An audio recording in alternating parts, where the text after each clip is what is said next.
Bismillahirrahmanirrahim. Assalamualaikum warahmatullahi wabarakatuh. Perkenalkan, kami dari kelompok 3 dari kelas A3 2018, bimbingan dan konseling. Di sini kami akan mempresentasikan laporan hasil observasi di SMPN 1 Cililin. Yang terhormat dosen kami yaitu Pak Halif. Di sini kami akan memperkenalkan rekan-rekan kami. Ada Anissa Nurul Fadilah, ada Kang Atola Anton Perdana, ada Kang Delvi, ada Kang Diki, dan ada saya sendiri yaitu Dina Aprilia. Ada Teh Nida, ada Teh Rizka, ada Teh Windy, dan juga ada Teh Fatma. Di sini kami dibagi-bagi tugas, ada yang mau melaksanakan observasi, ada yang bagian presentasi, dan juga ada yang membuat laporan, dan juga ada yang membuat video. Di sini kebetulan kami kebagian tugas yaitu presentasi hasil observasi di SMPN 1 Cililin, yaitu yang akan dijelaskan oleh saya sendiri, ada Kang Delvi, dan juga ada Teh Fatma. Langsung saja kepada pemateri pertama yang akan disampaikan oleh Kang Delvi. Kepada Kang Delvi, saya persilahkan. Terima kasih Teh April. Yang pertama yaitu ada ciri-ciri kesulitan belajar terhadap siswa. Nah, menurut Sugiarto, lebih lanjut menjelaskan tentang ciri-ciri anak yang mengalami kesulitan belajar dan hal ini menjadi indikator kesulitan belajar. Ada beberapa poin. Yang pertama yaitu prestasi belajar yang rendah ditandai dengan adanya nilai yang diperoleh di bawah standar yang telah ditetapkan di bawah nilai 6. Nah, mendapatkan ranking yang terakhir di kelasnya. Nah, poin yang kedua yaitu hasil yang dicapai tidak sesuai dengan usaha yang dilakukan, ditandai dengan sering mengikuti tes tambahan tetapi hasilnya tidak maksimal. Nah, poin yang ketiga yaitu terlambat dalam melakukan tugas-tugas kegiatan belajar maupun terlambat datang ke sekolah. Nah, poin yang keempat yaitu ada menunjukkan sikap yang tidak peduli dalam mengikuti pelajaran, ditandai dengan mengobrol dengan teman ketika proses pelajaran berlangsung. Makan di dalam kelas ketika mengikuti pelajaran. Nah, poin yang kelima yaitu menunjukkan perilaku yang menyimpang seperti suka membolos sekolah, keluar masuk kelas ketika mengikuti pelajaran. Nah, poin yang keenam yaitu menunjukkan adanya gejala emosional yang menyimpang, misalnya mudah marah, pemurung, teriak-teriak ketika mengikuti pelajaran dan sebagainya. Nah, yang selanjutnya yaitu ada peran orang tua dalam mengatasi kesulitan belajar anak di sekolah. Boleh PPT-nya dipindahin dulu?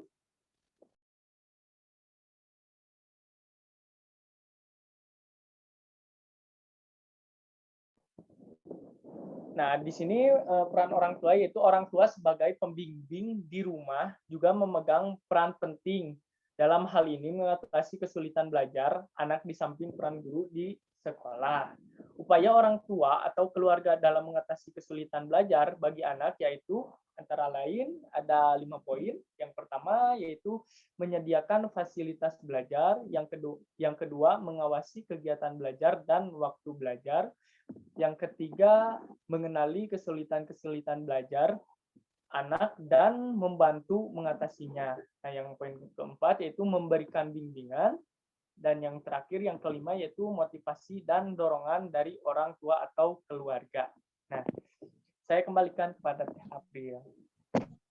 Baik, terima kasih banyak kepada Kang Delvi yang sudah menjelaskan. Berikutnya yaitu yang akan dijelaskan oleh Teh Fatma. Kepada Teh Fatma, saya persilahkan. Baik, terima kasih kepada Teh April. Yang selanjutnya yaitu peranan guru. Tadi selain orang tua yang lebih penting, pasti orang tua yang selanjutnya itu peranan guru. Nah, guru ini adalah unsur yang terpenting dalam pendidikan di sekolah karena apabila siswinya itu sudah ke sekolah maka yang menjadi orang tua di sekolah yaitu adalah guru. Nah, dan juga masa depan anak-anak didiknya itu ya, di sekolah itu tergantung kepada guru. Guru yang pandai, bijaksana, dan mempunyai keikhlasan dan sikap positif dapat melahirkan siswa-siswi yang berpengetahuan luas.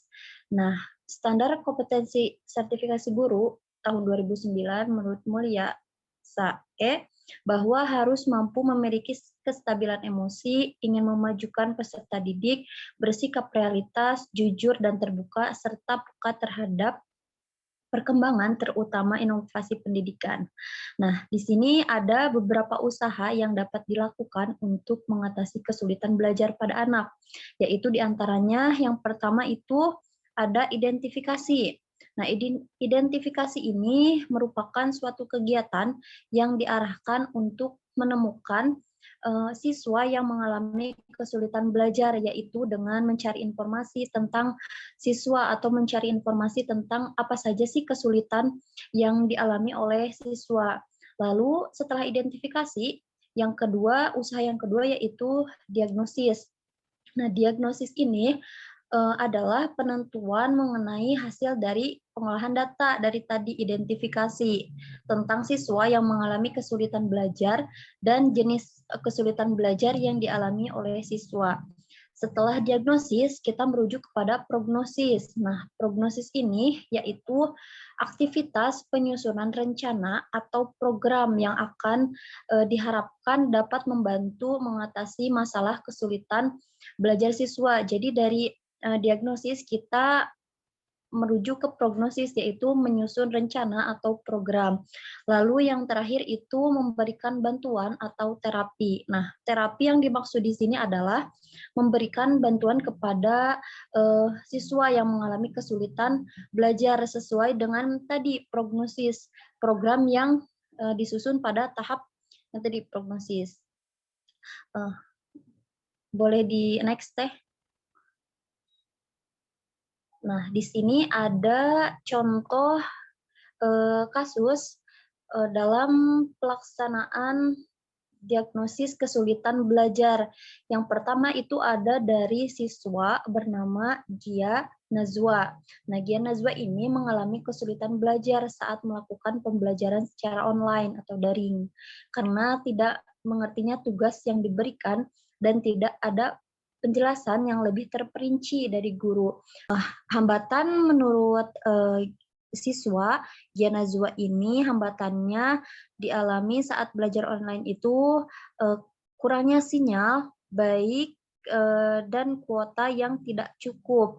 Nah, saat diberikan pertanyaan apakah lebih baik melakukan pembelajaran offline atau online, Gia Nazwa ini menjawab lebih baik melakukannya saat offline karena dalam pembelajaran offline tidak ada hambatan karena penjelasan dari gurunya itu bisa lebih dimengerti oleh Nazwa.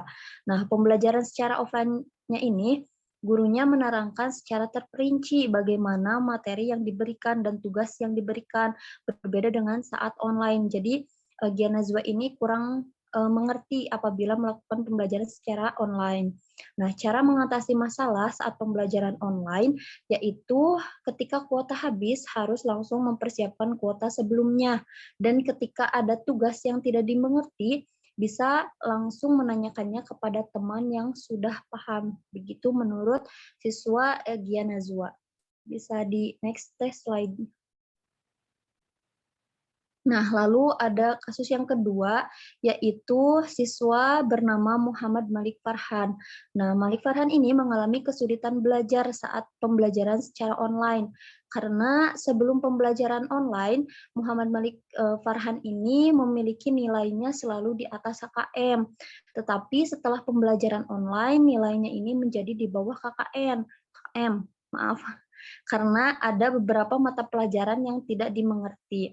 Nah, hambatan yang dialami oleh Malik Farhan ini yaitu sama seperti halnya tadi, yaitu dalam kuota, sinyal, dan HP yang tidak memenuhi kapasitas.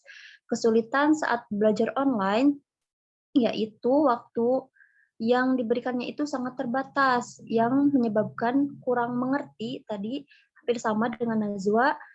kurang mengerti beberapa materi. Nah, lalu mengatasi permasalahan yang dialami oleh Farhad ini dengan mencari Wi-Fi agar sinyal tetap stabil saat pembelajaran berlangsung. Terima kasih, kembali kepada Teh April. Baik, terima kasih banyak kepada Teh Fatma. Itu tadi ada beberapa kasus dari siswa SMP 1 Cedilin, dan saya akan menjelaskan 2 kasus dari siswa di sekolah tersebut. Kasus yang ketiga yaitu datangnya dari Amelia Kumalasari. Nah, ketika pada saat melaksanakan wawancara dengan siswa ini, apa sih perbedaan belajar online sama offline? Tentunya mereka sama rata menjawab belajar offline itu lebih gampang berinteraksi dengan teman-teman maupun guru. Jika ada kesulitan juga bisa bertanya secara langsung gitu. Sedangkan online penjelasan dari guru itu kurang dimengerti karena itu tadi terganggu oleh sinyal. Nah, ada peningkatan atau penurunan waktu belajar online maupun offline. Keempat siswa ini rata-rata menjawabnya hampir sama, yaitu penurunan nilai secara gratis saat belajar online. Yang asalnya sering di atas KKM, dan sekarang karena pandemi ini pembelajaran online, nilai siswa-siswi ini penurunan itu sangat gratis, yaitu di bawah KKM.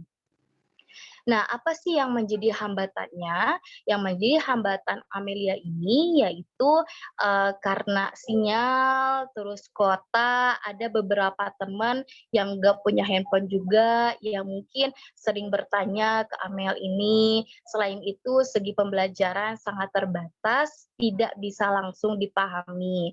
Nah, gimana sih cara hambatan itu bisa diperbaiki atau tidak terjadi lagi? Dari segi sinyal mungkin bisa mencari tempat yang bagus saat pembelajaran berlangsung. Segi materi kita bisa baca-baca sendiri, baca-baca ulang, atau misalkan mau pembelajaran tambahan bisa cari-cari di Google, karena teknologi itu sekarang sudah melesat ya, sudah secara serba canggih lah kalau bahasa Sundanya mah gitu. Terus ada kesulitan belajar juga banyak sekali, terutama di pembelajaran matematika yang sepertinya sangat enak jika belajar offline karena harus mengerti rumus dan lain-lain. Adapun guru yang susah berkomunikasinya kadang jarang membalas jika diminta menerangkan kembali materi yang sudah dipelajari. Ya mungkin guru tersebut kita juga tidak hanya mewawancari siswanya saja. Nah, kita juga mewawancari guru BK-nya. Mungkin guru BK karena banyak sekali siswa-siswi yang chat kepada beliau, mungkin beliau terlalu pusing dan beliau juga mengajar tidak hanya satu kelas saja gitu. Maka guru BK di sini mengantisipasi yaitu melakukan misalkan pertemuan di salah satu tempat rumah siswa-siswinya. Jadi secara bergilir gitu. Pembahasan apa saja nih yang belum dipahami oleh siswa-siswinya. Nah, di sana misalkan satu kelompok, jadi satu kelas itu dibagi beberapa kelompok dan dijadwalkan untuk pembelajaran secara offline bersama gurunya, seperti itu. Boleh next, Teis. Nah, berikutnya ada kasus datangnya dari Firman Fadila. Sebetulnya hampir sama ya semua siswa menjawabnya. Jadi perbedaan belajar online dan offline itu, ya offline itu bisa menanyakan materi secara langsung kepada guru, terus peningkatan dan penurunan dalam penilaian juga pasti ada. Terus yang tadinya sering di atas KKM menjadi di bawah KKM. Hambatannya yaitu tadi karena sinyal, dan juga kalau misalkan di rumah kan ada juga yang orang tuanya misalkan tidak tahu situasi, kadang disuruh dulu, apa dulu gitu. Nah, ada cara supaya hambatan tersebut diperbaiki atau tidak terjadi lagi menurut firman ini, yaitu materi bisa menanyakan kepada teman, bisa lebih jelas dan mengerti dalam online. Jadi menurut firman ini kalau misalkan pembahasan yang belum dia paham itu bisa menanyakan teman atau misalkan kebetulan firman ini temannya itu tetangganya, teman sekelasnya gitu. Jadi bisa menanyakan satu sama lain.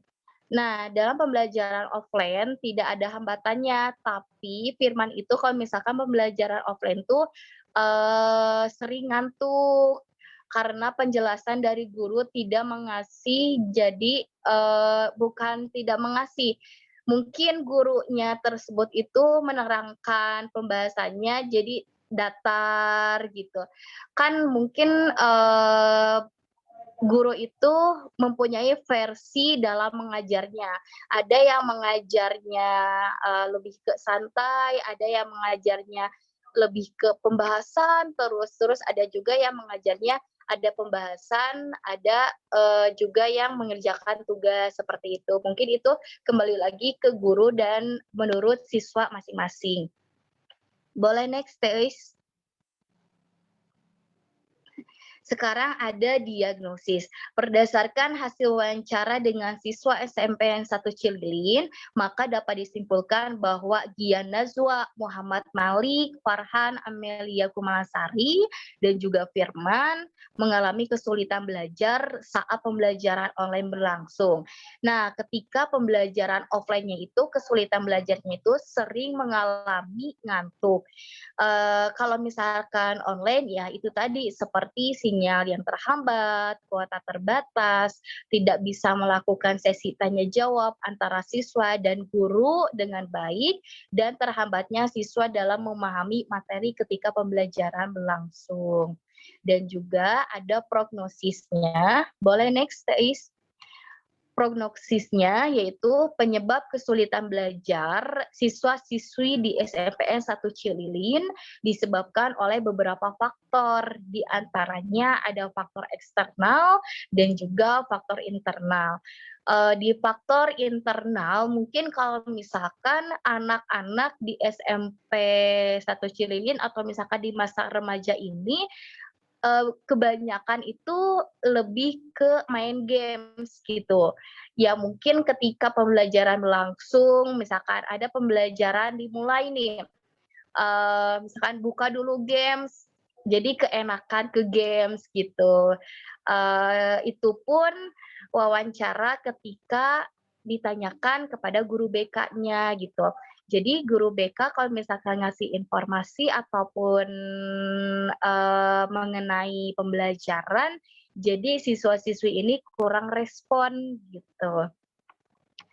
Nah, untuk prognosisnya yaitu tidak bisa melakukan sesi tanya jawab antara siswa dan guru.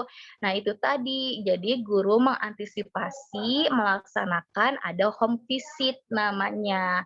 Home visit ini fungsinya untuk apa? Untuk siswa-siswi tersebut itu bisa memahami pembelajaran yang sudah dilaksanakan, kemudian dibaca lagi atau misalkan kemudian dibahas lagi apa saja sih yang belum dipahami seperti itu. Nah, berikutnya ada treatment yang akan dijelaskan oleh Kang Delvi. Kepada Kang Delvi, saya persilahkan. Nah, yang selanjutnya yaitu treatment. Nah, treatment atau bantuan perlakuan yang bisa diberikan kepada siswa tadi yaitu Gia Najwa, Muhammad Malik Farhan, Amelia Kumalasari, dan Firman Fadilah. Ada 3 poin. Yang pertama yaitu pihak sekolah berusaha memberi kuota kepada setiap siswa dan siswa berupaya sendiri untuk mencari wilayah yang memiliki jangkauan sinyal yang bagus. Karena kita tahu ya bahwa tidak semua daerah sinyalnya bagus gitu. Kadang ada yang jelek, kadang juga ada yang bagus gitu ya. Yang poin yang kedua yaitu guru bisa memaksimalkan proses pembelajaran dan selalu siap siaga merespons siswa ketika siswa ingin melakukan sesi tanya jawab. Nah, yang terakhir yaitu yang ketiga, siswa berupaya untuk membaca dan memahami kembali pelajaran yang disampaikan guru, juga dengan mencari pembelajaran yang kurang dimengerti dari sumber lain seperti buku dan internet, karena sekarang zaman internet juga, jadi kita mencari materi ataupun apapun, mencari referensi, kita bisa membuka internet karena di internet sangat banyak sekali referensi untuk belajar gitu. Terima kasih, saya kembalikan kepada Teh April. Baik, terima kasih banyak pada Kang Delvi dan juga Teh Fatma. Itu tadi laporan observasi di SMA 1 Cirilin. Jadi kami melakukan observasi itu secara offline dan juga online. Nah, offline-nya itu ketika bersama guru BK-nya, dan online-nya itu karena siswa-siswinya itu lokasinya itu jauh-jauh dari sekolahnya. Jadi kata guru BK-nya itu melaksanakan secara online saja seperti itu.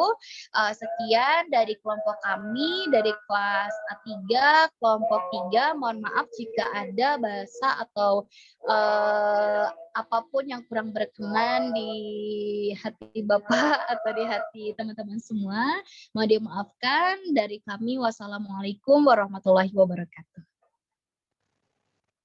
Waalaikumsalam.